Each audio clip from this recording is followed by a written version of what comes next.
Section 4 covers question number 4. Number 4 states, look for patterns between the longer leg of the 30, 60, 90 right triangle and the opposite sides by completing the table below using the Pythagorean theorem. Write each ratio in simplest radical form.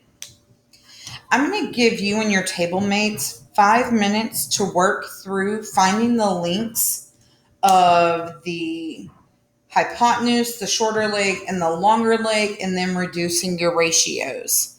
Go ahead and get started by pausing your video.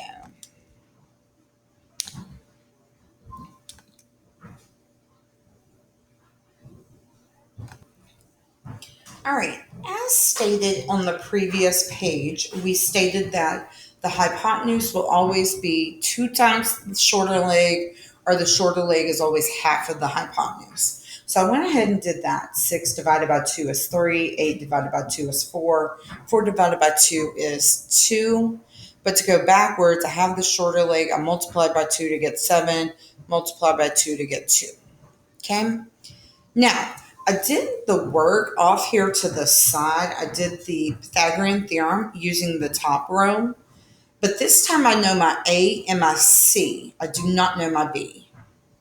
Okay?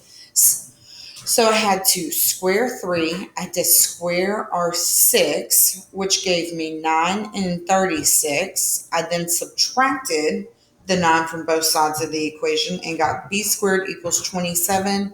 And to solve for B, I had to take the square root. Well, that wasn't a perfect square, so I did 27 and I did the factor tree of it, and that was 9 and 3, and 3 can be broken down, 9 can be broken down to 3 and 3. So I have 3s go on a date, but 1 3 is solo and he has to stay home alone.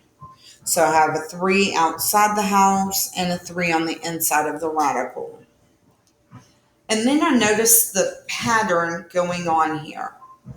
These were always the shorter leg times the square root of 3. And I got this ratio always to reduce down to the square root of 3. On to the next set of questions.